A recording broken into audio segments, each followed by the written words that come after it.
course of my career, I've been very fortunate to have met some very, very interesting people.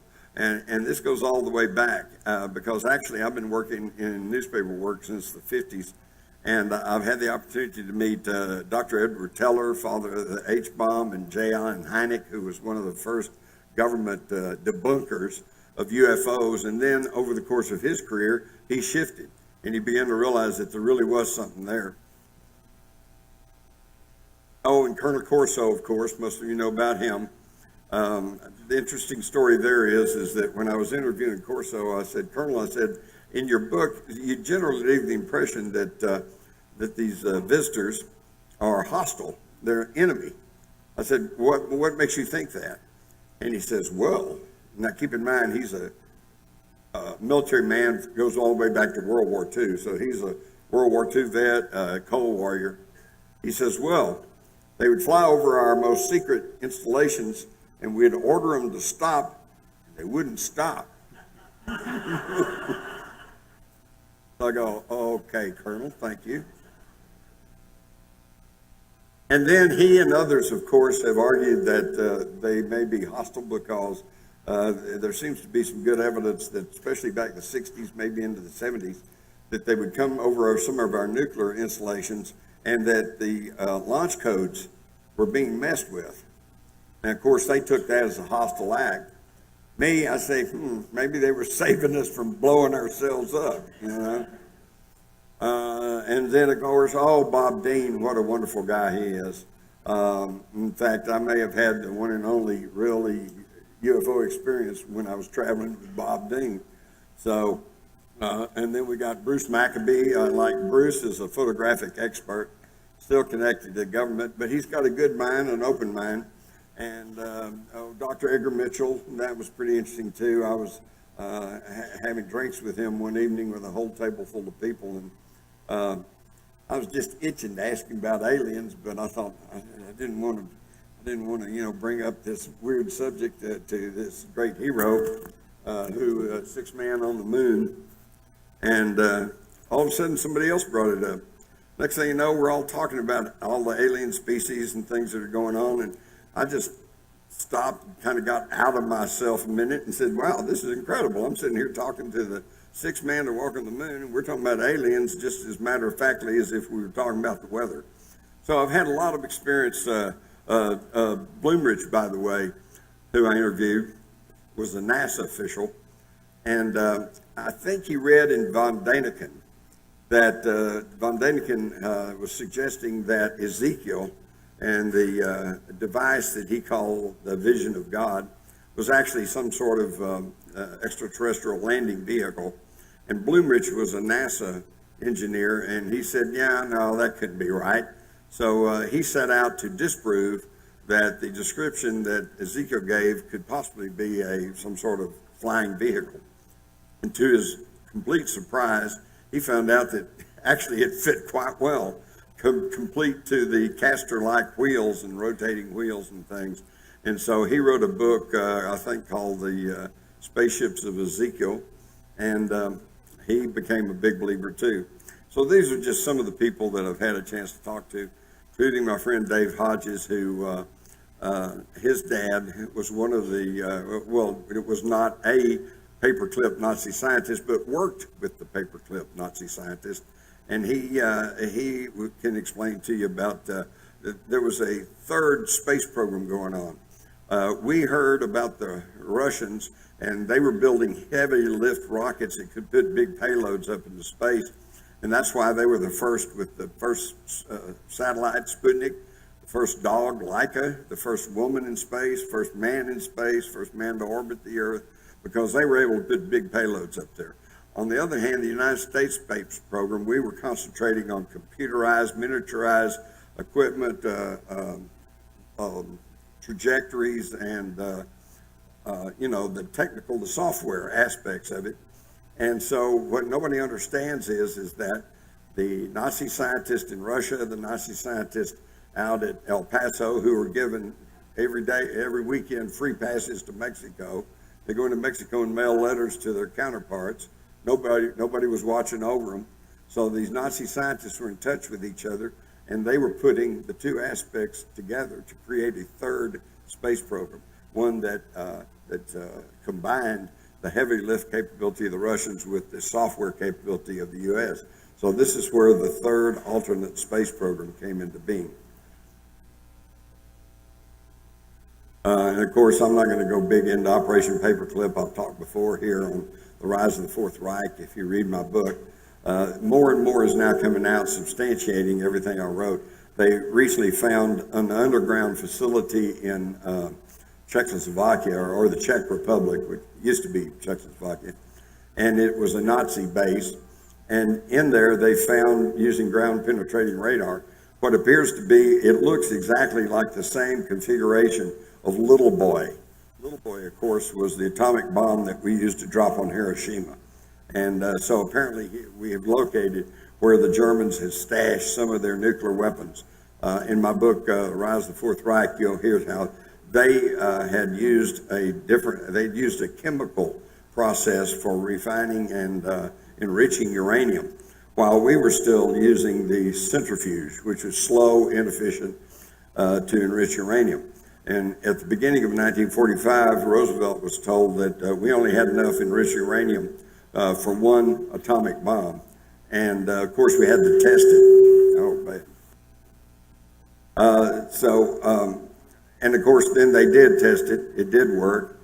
And then all of a sudden, we had 2 uranium bombs to drop on Hiroshima and Nagasaki. So where did that come from? Well, it came from the Nazi U-boat 234, which was taken into captivity shortly before they tested the atomic bomb at Alamogordo, had 50 kegs of gold-lined cask with uranium in it, which they tried to say was just raw uranium. But if it's raw, why do you need a gold-lined cask? But the key thing was that on board and also taken into captivity was a Dr. Heinz Schlichter. And Heinz Schlichter had worked on proximity fuses. And one of the problems we had with our atomic bomb is we didn't have a fuse that was fast enough to create an atomic explosion. But Schlichter did. And so after all of a sudden we received all this enriched uranium from the Nazis and Dr. Schlichter, then all of a sudden we had a bomb that worked, plus 2 more bombs. And it's amazing. So there was a swap. There's a swap for, they gave us nuclear technology in exchange for immunity. In one of these places, a secret bases that they found over in Eastern Europe where they were working on their nuclear program. It's kind of funny, the news story said that the Nazis, keep in mind, had decided that it was inhumane to drop such a powerful bomb. And they had moral qualms about it. Nazis had moral qualms about dropping a bomb? I don't know. But anyway, so we get through that. Bill Pollock was a good friend of mine. He was basically, he wasn't necessarily a scientist, but he was an expert in non-key door entries. Where you push the buttons or you use the iris of your eye or whatever. And as a result, he was taken down in deep into Area 51 and other defense facilities. And he again, there was another source that told me about the secret space program, the secret stuff that's going on, a lot of which is still secret today. The only thing that goes public is your tax money. It comes in, but nothing goes out. Boyd Bushman worked for General Dynamics there in Fort Worth, and I had the opportunity to sit down and talk with him, and he was a fascinating old boy. And he'd start telling you about the aliens and the different species and all like that. Okay, so see, after a while, I'll be honest with you, as far as I know, I've never seen an alien.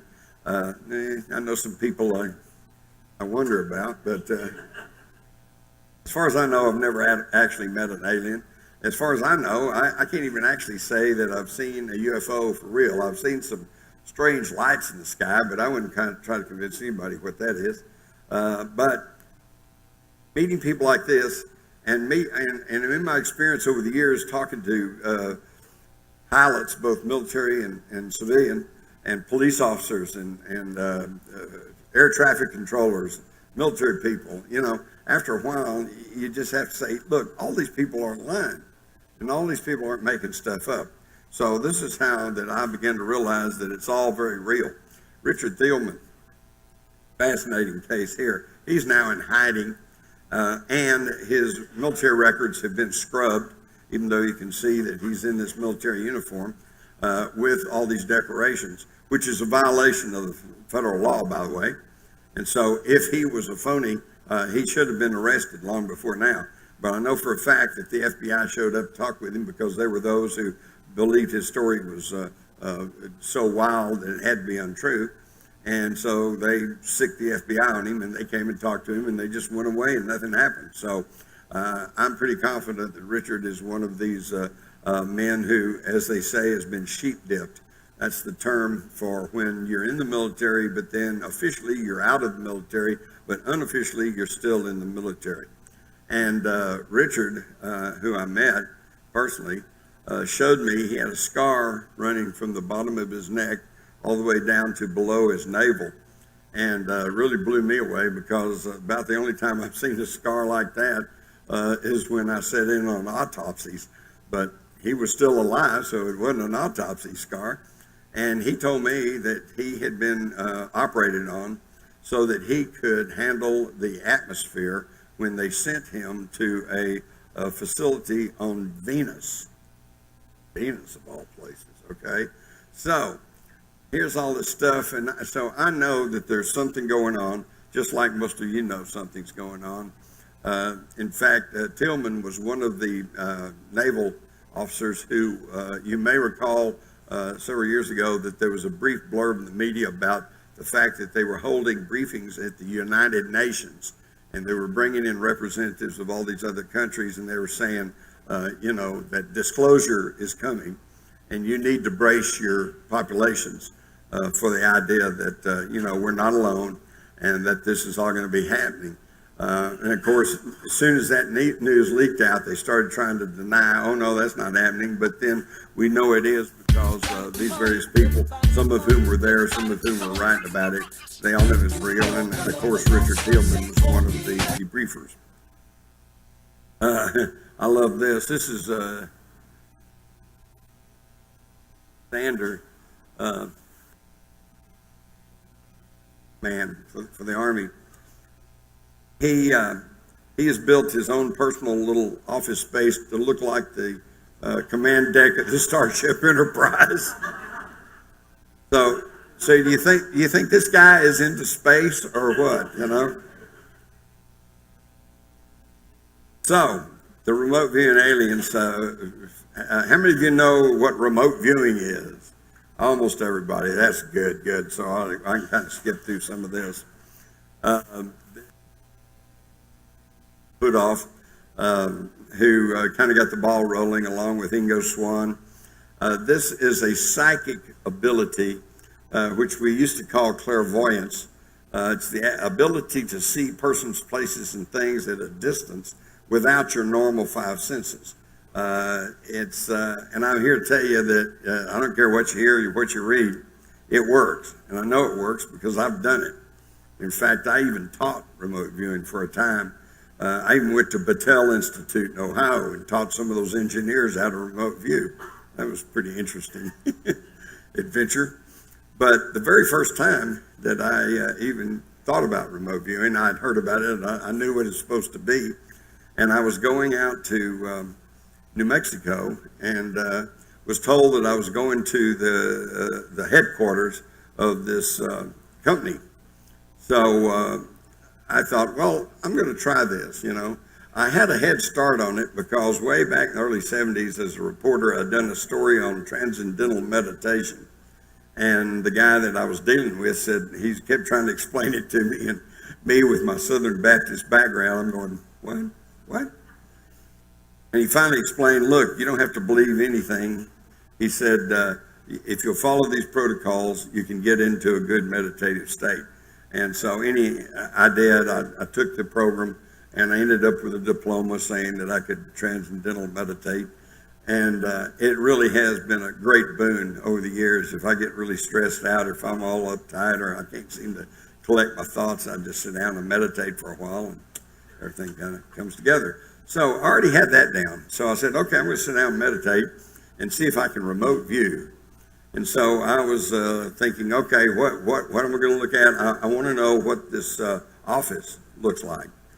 Well, I got a very distinct impression, and here's another thing. When you're remote viewing correctly, if you close your eyes and you picture a South Sea scene and the waves are lapping and the palm trees are swaying and the gulls are calling, that's daydreaming. That's not remote viewing. Remote viewing is a very subtle signal that comes from within you, and you just kind of have a sense of something, okay? And you don't stop that. You don't try to interrogate that sense right away. You just let it roll, and then you begin to try to consciously say, okay, is this man-made? Is this natural? Is this far? Is this near? Is it hard? Is it soft? And you begin to self-interrogate until you can get down with a pretty solid list of what you're sensing, and then that begins to tell you what your target is. So I was looking for this office. So I got a very clear picture of a strip shopping center type place. And then and it was just one story, but on the corners were elevated, and there was something kind of jutting out, okay? Well, this is where I made the mistake of conscious overlay. I'm thinking, well, I'm going to New Mexico. It must be that southwestern motif, with the poles, metal poles sticking out of the top of the building.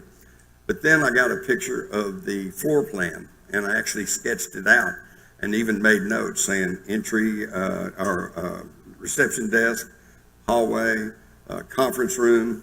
Okay, so then I took my drawings and my report out to New Mexico, and it turns out the company that I was talking about was actually being operated out of this guy's ranch-style house. So I said, well, I'm not any good. But they kept all those notes I had. About a year later, I went back, and during this year, they had moved into a strip shopping mall office, that on the ends, it was one story, and on the ends they were elevated, but there were lions' heads sticking out of the top of the thing instead of wooden poles. And they handed me the official floor plan for this office building, which was brand new, and damned if it wasn't 100% of what I had drawn the year before. So I had remote viewed into the future because I had seen this place before it was built. So I know it works. Now, you cannot just sit in a chair and have a remote viewing session and know 100% truth about much of anything. The way the military used it is that they would take several viewers and task them to a single target. And then what you have here is kind of comparable to where you have multiple witnesses at a car accident. If you talk to each witness, the stories change slightly with each witness because they all see things from their own perspective and from their own background and history and baggage that they carry. But if you'll synthesize all of that information, then what you come out with, you can pretty much take to the bank. So this is how I learned about remote viewing. That got me into the military remote viewers. These were old bakery schools, wooden clapboard buildings up at Fort Meade that were used to teach baking during World War II. And then they were still laying around. They've been torn down now, but this was where the remote viewing was taking place. And there was about 25 of them in this unit. And you ain't got time to read all this, but the background, the history, the scientific papers on remote viewing is very well documented, and it's very solid, very real. The government, of course, doesn't want you to know all this, so they do everything they can to try to poo-poo it. Some of you may have seen that movie, The Men Who Stare at Goats. Well, there's some truth to all that. They really did try some of this crazy stuff. They were trying all kinds of far-out stuff, but this movie pretty well concentrates on some of the wildest and goofiest, okay, such as the general who tried to run through a wall. He finally got it through his head that didn't work. But the whole idea was to try to dismiss the whole thing. Oh, it's just something, This is the same thing that the CIA did when they finally announced. And when does the CIA ever voluntarily announce one of their top secret classified programs? But they did by saying, well, yeah, okay, we did look into this, because they knew they couldn't deny it. But then they said, but we weren't getting much out of it. Well, that's not true. Okay, now what's happening today is if you go and ask anybody in the military or the government, is there a remote viewing unit, they're going to tell you no. And technically, I think that's true, because I don't know of any official remote viewing unit. But what they've done is they've taken some of their better remote viewers and people who have studied and become good remote viewers after studying under some of the old military trained remote viewers. And what they do is they hire them as consultants, or they go to somebody like Lynn Buchanan or Ed Dames who teaches the thing and then has a whole coterie of students that they can turn to and do a remote viewing project, and then they turn in the results to the government. And that way the government can legitimately say, no, we don't have a remote viewing unit, but they're getting the remote viewing information. They also, as my understanding, they have good remote viewers embedded within various government agencies and departments, particularly in the military. I mean, let's face it, if you're a combat commander in Afghanistan and you're going out on a patrol mission, wouldn't you like to have somebody there who just might be able to tell you what's on the other side of the hill? So the Rangers and the SEAL teams, yes, they all have a remote viewer with them. So it's all very real. Now, in the course of the thing, that the name changed a lot. It was Grill Flame, Center Lane, Eagle Claw. I think the one that most people are familiar with is Stargate. And these were just computer-generated code names for their program. And these are the people. Lynn Buchanan was the training officer. Ingo Swan, who recently passed away, was a fascinating character and probably one of the best remote viewers they had. Joe McMonagle was one of the first ones to get out of the unit and start writing about it. Mel Riley in the blue shirt, wonderful guy, and one of the best natural remote viewers that they had. And then Paul Smith and Skip Atwater, and then Dave Morehouse. These are the people that I dealt with, and these were the people who were being trained by the United States Army to do the remote viewing. Interestingly enough, what they found was that there were counterparts in the old Soviet Union. Back in the 70s and 80s, they'd go out into the ether to go look at something the Soviets were doing, and they'd run across their opposite numbers. In Russia, they called them extra sensors. And to me, after I began learning about this, I thought it was all pretty funny because y'all remember the Warner Brothers cartoon where there's a sheepdog and a wolf, and in the morning they say, "Hi, Fred," "Hi, Joe," and they punch in, and then the rest of the cartoon, the wolf's chasing, or the dog's chasing the wolf, and they're doing their thing, and then at the end of the day, the whistle blows, and they go punch out and say, "Good night, Fred," "Good night, Joe." That's kind of the way it was. Morehouse told me the first time he went out on a mental mission, and ran across one of these extra sensors, it's like, the enemy, it's like, I got to be on my guard, and they were doing the same thing. But then they realized that they're not there corporally. They're not there in their bodies.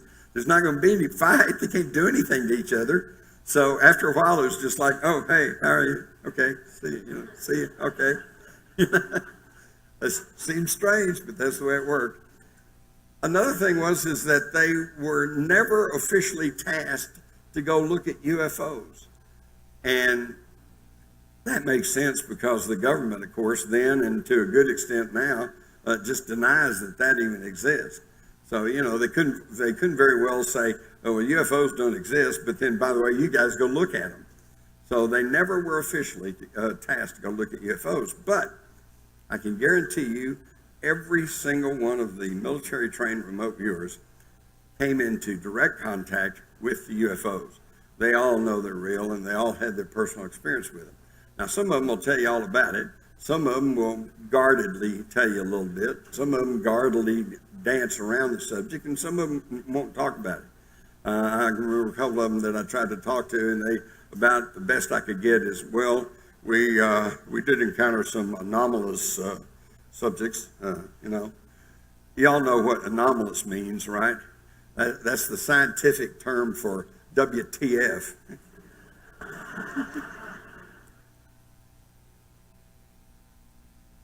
One of the things they saw, and the key to remote viewing is feedback. If you think you've got something, you think you got a place located or somebody, or you know something, and then you find out other ways, that you verify that, then you know you've had a good remote viewing. One of the things that some of them saw early on was what they called a buckyball. These are like little bitty objects, maybe a little bit bigger than a hand grenade, and they're multifaceted, which reminded them of Buckminster Fuller's geodesic dome, so they call it buckyballs. These things are in orbit, floating around the Earth, okay? And they said that when we sent up a normal satellite, a communication satellite or a weather satellite, nothing would happen. They'd just go up, they go into orbit, everything's okay. But, and I do recall that even working at the newspaper, every now and then they'd say there's going to be a launch next Wednesday, but it's military classified, and that's be about the last you'd hear of it, okay? And that always bothered me because I was wondering, are they trying to put weapons up into space, which of course there are treaties against, but then when have we ever been bothered sticking to treaties? Just ask the Native Americans. The remote viewers then would say on some of these missions, especially the classified ones, the ones they wouldn't talk about, these buckyballs would drop out of orbit and go down and hit them. And that was the end of that. They'd wink out. And I thought, whoa, and that's a wild story. I said, I wonder if there's any feedback for that. So this goes back to, can you read? 1993, but they sent the Titan IV up there. It was going to send a military mission in space. And in Space News, it says that the explosion of a Titan IV rocket August 2nd appears to be linked to a solid rocket motor segment that was repaired several years ago, blah, blah, says the Air Force Colonel Frank Sterling, the Titan IV program manager. Okay, well, there's your normal, usual, conventional explanation, but then they put in here, it says, but in a strange twist, Sterling said he's been told that the Air Force video of the launch showed an unidentified object apparently striking the Titan at an altitude of about 110,000 feet shortly before the rocket blew up. Oops, see, here's feedback for a buckyball. I don't know what was in that Titan IV, but somebody didn't want it in orbit. It's a more modern thing. This was, of course, the famous meteor that blew up over Russia. This was just several months ago. And if that thing was big enough, if it had hit, it could have created havoc probably that would have been felt around the world. But somehow or another, it blew up high in the atmosphere and shattered windows for miles, still created some damage in Russia, but was not the killer media that it could have been. And yet, some of the close-up videos seems to show an object approaching this meteor and knocking it out. So here we have not only confirmation and feedback that there's something up there knocking down these space objects, but I take this as maybe a hopeful sign that maybe there's somebody somewhere, whether it's a Russian missile or one of our missiles or one of their missiles, somebody's trying to protect us a little bit, which is, that'll give you the warm and fuzzies. And there are people here. Pat Price was a former police detective and somehow had a very successful career because he had this intuitiveness that allowed him to be a good detective, and he would solve case after case. Well, he came into contact with the early remote viewing experiments, and they drafted him to come in and be a part of the remote viewing team. And one morning he showed up and he said, I was sitting around last night and I thought I was going to go take a look at, he says, I found there's 4 alien bases on the world. And he had written out a whole report on this. One of them is in the Pyrenees under Mount Perdido. And then there's one in Zimbabwe, there's one in Mount Zeal in Australia, and under Mount Hayes, all of them under mountains, in Mount Hayes in Alaska. And they went, well, that's nice, thank you. They just filed it away. How do we know? How would you know if these bases are there? But a few years later, Skip Atwater was assigned to be the tasker for the remote viewers, and he was even encouraged to give them some tasks that were kind of unusual and out of the ordinary, unconventional. So he remembered Pat Price's remote viewing and went back to the files, dug it out. So he asked the military-trained remote viewers to go and see, is there any alien bases on the world? And lo and behold, they came back and they identified the same 4 locations. And more than that, they even told what was going on. Now, my memory's getting flaky, but as I recall, the base in Australia is a R&R base. That's where they saw several different types of aliens, and they just go there for rest and relaxation. Okay, the base in the Pyrenees is a repair base. That's where you go if your ship needs repairing. The one in Zimbabwe is a logistics base where they keep with all the logistics of handling the operations on Earth. And the one under Mount Hayes in Alaska is a environmental study base. This is where they try to keep up with what's going on the Earth, how bad is pollution getting, et cetera, et cetera. So everything Pat Price said, they said, which if not verified, at least certainly confirmed what he had said. So now we know that, you can see these aliens. Another place where we actually got a good feedback was on the Mars Observer. This was 1995, and this was a big deal at the time. They said, we got the Mars Observer. It's going to make the closest point of orbiting around the planet Mars, and we're going to get the best pictures ever, and we're going to find out more and more all about it. And then just as the Mars Observer was going into orbit around Mars, we lost contact. So at that time, I was right in the middle of working with all these remote viewers, so I immediately called them up and I said, hey, what happened to the Mars Observer? And they said the same thing that happened to the Phobos 2. Phobos 2 was a Soviet Mars probe, and the same thing happened to it. As it was approaching the orbit of Mars, they lost contact. So I said, well, then what happened to the Phobos 2? And they had already done some very well protocoled remote viewing of the Phobos 2. This is one of the drawings that the remote viewers made. They said that as the Phobos 2 approached Mars and was about to go into orbit, that a circular object flew off the surface of Mars and then came up to meet the Phobos 2 and scanned it with some sort of electromagnetic beam or ray. They said, but what was interesting is that they did not get the impression that this was hostile. In fact, one of them described it, he said, this is kind of like the tugboat coming out to meet the Queen Mary. And apparently it was going to guide it in or whatever, but then after they scanned it, they realized it wasn't theirs. And so the object turned around and went back to Mars. But in scanning it, this disrupted the onboard computer and the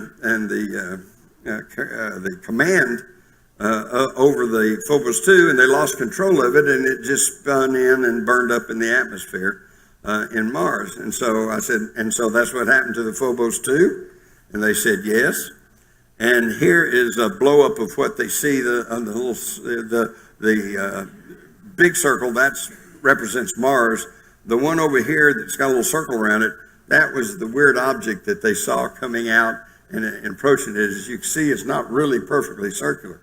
Okay, there's a wild story. Is there any feedback on that? Yes, there is. Marina Popovich was a Soviet astronaut who came and visited in the United States shortly after all this happened. And when she held a news conference in San Francisco, she held up this photograph, which she said was the last photograph taken by the Phobos 2. And look at this object that was approaching it. And look how close it is to the drawing of the remote viewers. So yes, remote viewing can work. Okay, then that led me to wonder about the crash in Aztec, New Mexico, which is up near the Five Corners. And I had been there, and this was an interesting story because unlike Roswell, where they had to call in the local military in the Aztec crash, which took place in 1948, March 25th. So almost a year after the Roswell crash. This happened up near the border of Colorado. And so what happened here that I finally figured out was, instead of alerting military units in New Mexico and having them rush from around the state, which would have caused people to take notice, and everyone would have known this happened, they got troops out of Colorado. And they just drove south, went over the border into Aztec, gathered up the crash saucer, went back up into Colorado, and as a result, even to this day, you can talk to people up in the northwest corner of New Mexico, and they go, well, you know, I was here at the time, and I didn't see anything going on. I don't know. I didn't see any military coming in. So for the longest time, it was like this really didn't happen. But, here's what happened. There's supposed to be a picture there. I don't know what it was. I don't know what it was. I think it was a picture of, let me see. I think it was a picture of me and Linda Howe and Stanton Freeman and, I don't know, several other people who went to a conference up there, and we went to the crash site. And so we were really looking into this New Mexico crash. Well, they got the remote viewers to take a look at it, and they said, yes, an object did crash, that there were aliens inside. They were taken to a secure facility. And what's kind of sad, if it's all true, was they said they were live biologicals were taken to a large building outside New Mexico for interrogation, hoping to make allies so as to gain technology. But due to mental control, they could not be kept, and their ship was dismantled, and finally these live aliens were officially and formally executed. Can't control them, so let's just kill them. Now, you know, this is the darker side to our space brothers. But we do now know, and the remote viewers also saw, every time they go out, they'd run into these UFOs. The top sketches, this is some of the UFOs that they drew, that they had seen. The two photographs are NASA photographs taken near the moon. And you can see that there's saucer-shaped objects up there flying around. So they knew this was all real. Again, though, they were never tasked to go look at specifically at UFOs or aliens, but they were tasked to go and look in the upper atmosphere at high-flying, high-performance aircraft to find out if the Soviets or the Russians or somebody, or the Chinese, were flying some kind of secret test craft. Well, they go up and they take a look at these guys, and they realize that it wasn't the Russians, it wasn't the Chinese. In fact, I think it was Dave Morehouse who said those guys weren't even from the neighborhood. Okay, so they definitely began to realize that there was really an alien presence out there. In fact, they said that once you got up into that upper atmosphere and into the close Earth space, he said there were so many ships hanging around up there that it looked like a parking lot. So I think that we are under observation, and I think they're coming here. Who knows why? Maybe to get our resources, maybe to somehow maybe kick us on up the evolutionary ladder, or perhaps when I went to school at Texas Tech out in Lubbock, Texas, I met some great people out there. But hey, West Texas is just, there's nothing there. It's just sand and dust and terrible. We used to say Lubbock looks great in the rearview mirror. And there wasn't much to do either. But on the weekends, one of the big things, if the weather was nice, is to go to Prairie Dog Town.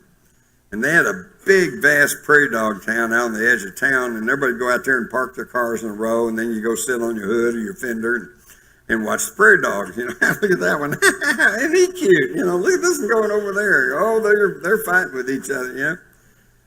So people say, well, you know, so if they're all here, what do they want? And I tell you, maybe they're here just to watch the prairie dogs, which is us. Yeah, you can see what kind of reality show that would be. Look at that fool.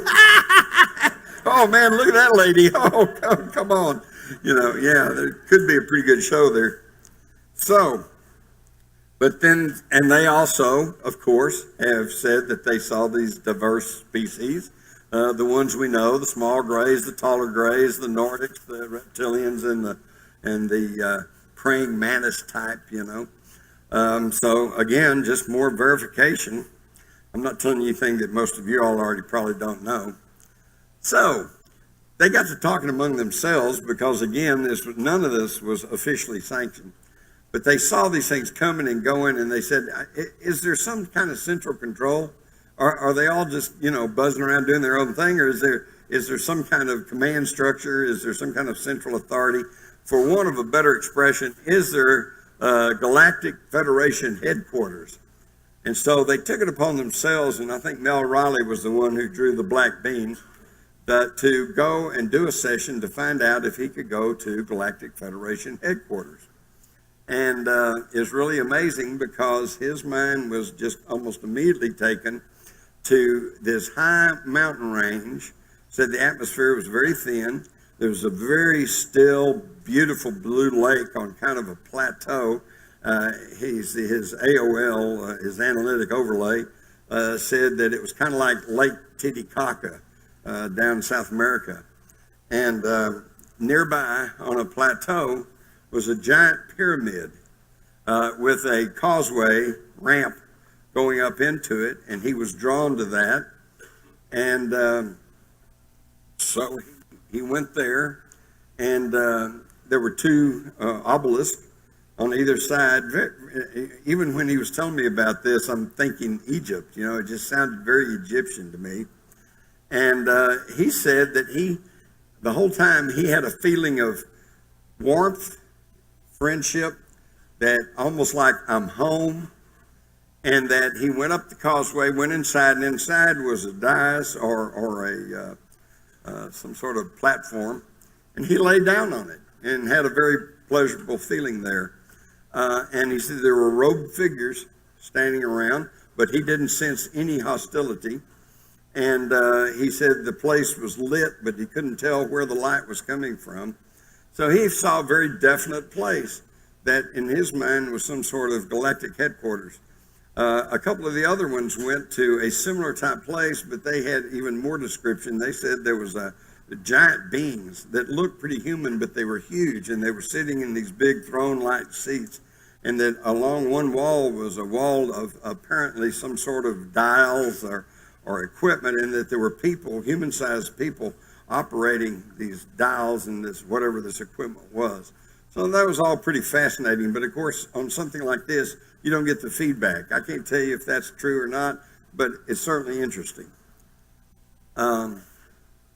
This is just simply pretty much what he said that I just got through paraphrasing. He felt like he was home. He felt like that there was a central control point in the galaxy. Oh, back. This is really fascinating because this was some of the other remote viewers. For my book, Alien Agenda, I commissioned a remote viewing study of aliens. And there were 11 viewers, and we combined all of their viewpoints. I asked them they all saw this planet somewhere far away that was a center of worship for that. And they worship the all, everything. I think most of you understand what I'm talking about. But you'll see the two different drawings. These are from two different remote viewers. And yet it's obvious that they're looking at the same place. And then it even gets better because, okay, here it is, the world again from separate viewers, but it's obvious that they're looking at the same location. And this is not the Earth. And this one really got me because they were looking at the city, an alien city on this alien world. And you can see that although it was drawn by separate viewers at separate times, it's obvious that they're looking at the same thing because you see the same tower, you see the water aqueduct underneath, you see the buildings on either side. And so they're obviously looking at something that's real that they saw. Well, that's remote viewing. When Mel Riley was asked to draw these hooded beings that he saw around the table, he drew this. And of course, that looks pretty close to our little grays. And so we are more and more, if we could use remote viewing, we could probably get closer and closer to understanding the mysteries and conundrums of the alien situation. Now, our problem is, see, we're here, way down here on the outskirts, the boondocks of the galaxy, all right? And so it's really amazing because everything we see, all the UFO equipment, UFO experiences and the sightings and everything's going on in this world, and we're on a backwater planet under a third-rate sun. We're not even close to the center of our galaxy, and of course our galaxy is just one of billions of others. And once you begin to understand that, it kind of puts us in our proper place in the world. This is the plate that went out on Voyager 1, and it's got the two human beings, and it's got the planets, and it shows where our planet is, you know. And at the time, I remember when this was being launched back in the 70s, and I thought, boy, this is great. We're sending a little call out to the universe. Hey, here we are. But now, today, just recently, Stephen Hawking says, well, maybe we should be more careful about telling everybody where we are. You know, there's no telling who's going to answer the call and who's going to come in. And of course, this has been a theme for many years. The report from Iron Mountain, for example, says that since if we ever in war, we got to find some kind of organizing principle or tactic to keep us under control. And they said that would be to prepare against an invasion from space.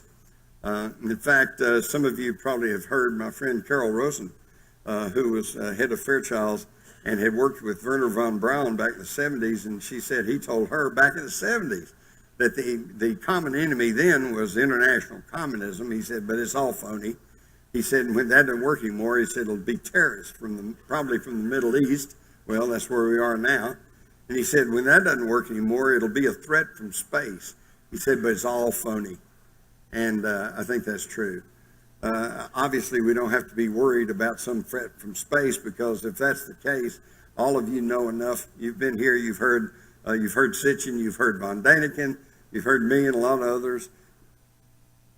Alien visitation on the world goes all the way back through history, all the way back past the Bible. So if their intention was to come here, land, eat us, destroy all our cities or whatever, they could have done it long before now.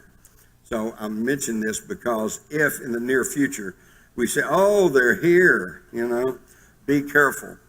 I think this is, a believable menace. This is what they're talking about, and this is what they're working on. Battlefield Earth, which was published back in the early 1980s, is a worthwhile read. They made it into a movie that was kind of a stinker with John Travolta, but the biggest problem with the movie is they didn't follow the book. I'm sure some of you have had that same experience. You read a good book, and then you go watch the movie, and you think, did they even read the book, you know, when they make the movie? So this one, though, is pretty interesting because it's about an alien race called the Psychos, and they conquer the world in 7 minutes. I guess they stopped for a coffee break. But the basic story is about a guy named Johnny who leads the remnants of humanity in a resistance against the Cyclopes. Good read. Now, I'm going to end up by telling you one of the weirdest stories I ever covered in my whole life. Really weird. But before I finish that, I either missed the slide or it didn't come up. Any of y'all remember in 2009 on American Idol that Celine Dion had a duet with Elvis Presley? Some of you remember that? Elvis was a hologram. And yet to the audience, and I think you can still go find this on YouTube. And when you watch it as a YouTube video, and the people in the audience, it was like Elvis and Celine were up there singing this duet. Okay, now that's technology from 2009. If we had that technology, just think how easy it would be to have a big ship appear as a hologram in the sky. And they say, oh, watch out, they're here to eat you. You know, give us the last of your liberties so that we can protect you. And think how many people would stampede and do that. Say, yeah, please save us. I want to tell you about the alien ghost in Roswell. Okay, now, all right, I'm an old newspaper man, and I actually, believe it or not, consider myself a pretty good skeptic. I don't buy into just everything that comes along. And I got to tell you, this is the weirdest story I ever heard. But wait till you hear the confirmations. This took place some years ago when I was out in Roswell, New Mexico, and we were shooting a documentary. Didn't have anything to do with aliens or UFOs or anything, but we needed an old hospital that looked like a hospital of the 1950s.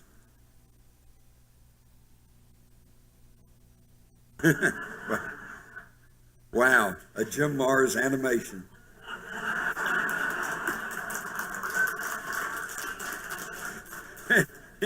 Now you can see why Disney's not calling at my door. Oh, okay, we're getting out of sequence here, but I'll just go back.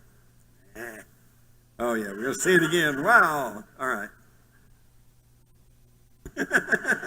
Boo. Okay. Of course, y'all know the story. The 509th Bomb Group there, that was the only unit in 1947 to carry nuclear weapons, stationed at Roswell, New Mexico, Army Airfield. And an object crashed north of the city. You pretty well know the Roswell story. Okay, and this was the base hospital at the time, just a clapboard building, and it was a hospital, which, according to the story, is where the alien bodies were taken for vivisection. And you know some of the stories that came out of there. I think my favorite was Dennis David, who was the mortician there in Roswell. And I interviewed him, and he said, yeah, at the time that happened, he first got a call from the base hospital wanting to know if he had 5 child-sized coffins that could be hermetically sealed. And he said, no, I don't have that many, but I think we can go maybe and round them up. He said a little bit later he gets another call, and it's again from the base hospital, and they're asking him, how do you prepare bodies that have been exposed to the elements and are kind of, degraded? And so he was trying to give the help there. He later went out on a whole different deal. He knew a nurse out there, and he also was running the ambulance service. And I think they had like an accident victim or something. So he took the ambulance and went out to the base, and he said that it was under heavy guard. And they just almost even wouldn't let him in, but he had a casualty, so they took it to the base hospital. And he said it was under heavy guard, and everybody was tense and uptight. And his nurse friend came up to him and said, get out of here. You have no idea what's going on. And he said, what is it? And she said, oh, the smell. And so anyway, there's a lot of narrative that tells that there was something really heavy duty going on at the base hospital. And of course, the story, that's where the aliens were kept. Later, that base hospital was torn down. A lot of the wooden buildings, the World War II structures were torn up. And by the 1970s, they had Walker Air Force Base there in Roswell. And that lasted up until the late 70s almost, in which case they abandoned the Walker Air Force Base. And the base hospital, which you can see here, a nice big brick multi-story building. It was turned over to the state of New Mexico, and it became the New Mexico Rehabilitation Center. This was a hospital, a facility for physical therapy for indigent people. And this is where we found this hospital, which had been built back in the 50s as the Walker Air Force Hospital. And it was perfect for our purposes because it looked like a 1950s hospital. Those egg carton overhead lights and checkerboard tile floors and railings along the hallway and everything. So I met with the assistant director of this center and told her that we would like to do some shooting and filming there. And she was so nice. This was back before Roswell had discovered, the commercial aspects of UFOs, and it was just a little town in New Mexico, and like most little towns, everybody was just real friendly and real cooperative. And so she said, yeah, sure. She said, you can go up here on this wing, a particular wing on the second floor up there. She said, just shoot all you want to. Says, we don't really use it that much. And then she had to add, the staff doesn't like to go up there. Well, the old reporter in me says, why not? She says, well, there's stories that it's haunted. Okay, well, that wasn't a big deal, because let me assure you, folks, if you've ever hung around a hospital very long, most of them have ghost stories, okay? Let's face it, that's where a lot of people go and die. And so most big hospitals, you'll find a ghost story or two. So that didn't bother me all that much, but I thought that was interesting. I said, oh, really? She said, yeah. She said, lights go off and on up there at night, and we hear footsteps, and the security people go up there, but there's never anybody there. And the elevators go up and down, and there's nobody in them, So I'm going, well, this is a pretty good ghost story. So meanwhile, we got the crew going, and they were all up on that second floor shooting, and I'm just kind of wandering around, so I went and started talking to people there, and I talked to maintenance people. Yeah, lights go off and on. Yep, elevators go up and down. Said it's strange. And I talked to the telephone operator. She'd been there about 16 years and had taken over from her mom, who had been a telephone operator there when it was Walker Air Force Base, and she had worked there since the early 50s, and she had heard the stories of the haunting. So we now know that the haunting stories go back to at least the early 50s. So that really kind of got me interested. So I asked around, and they said, yeah, some of the patients had reported seeing this little figure. And that's great, but number one, I'm not sure I'd be able to talk to the patients. And I said, how about the staff? And they referred me to Josie Maroney's, who was one of the nurses there. And they said, I think she's seen it. But of course, naturally enough, she wasn't there at the time, but she was due the next night. So the next night, I made a real purpose to go find Josie, and talked with her. And at first she was a little hesitant to talk about it, but when she found out I was really interested in it, I just simply wanted to hear what she said. She said, well, she had encountered this thing twice. The first time she encountered it in the hallway, and she said it scared her, but she felt like she wasn't sure what she had seen, so she didn't tell anybody about it. Said the second time she ran into it, it scared her again, but this time she worked up her courage and told some of her coworkers about it. I checked with them. They remembered her telling them about it. She said it was pretty small, not much bigger than about this, with a great big head, great big dark eyes, I'm sitting there going, what? Sounds like an alien gray.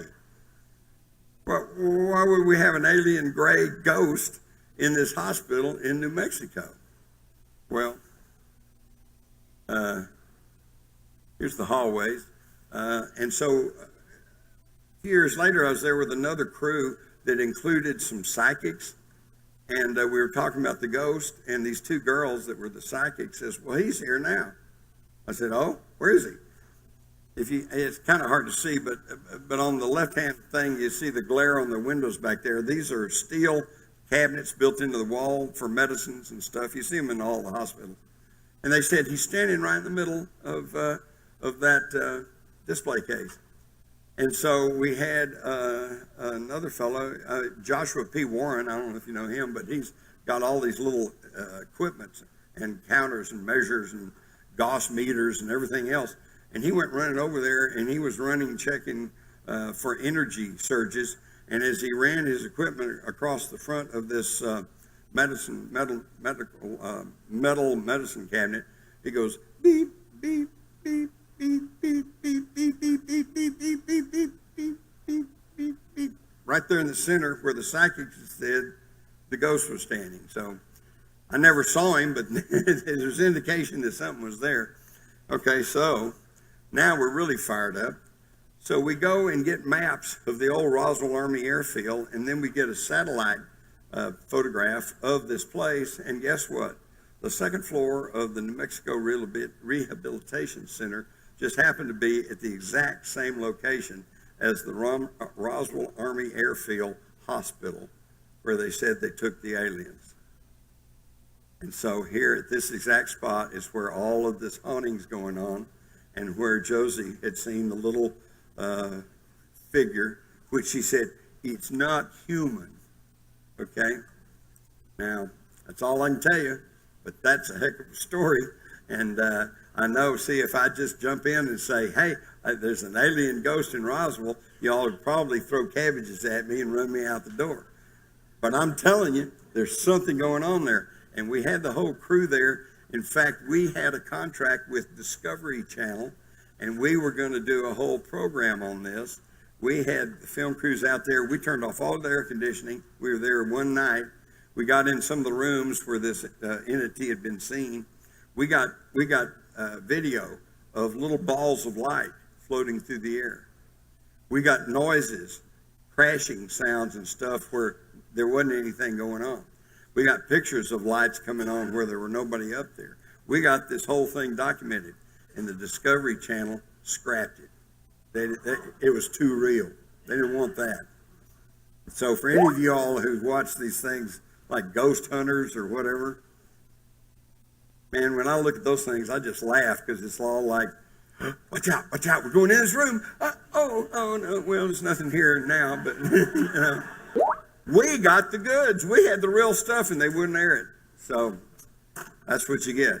So that was the alien ghost at Roswell. You can read about that, a book, Sci Spies. You can read about the ancient astronauts and how that this thing goes all the way back in my book, Occulted History, and of course, my alien agenda, which is just a tour de force of the whole UFO subject, going all the way back and to include everything.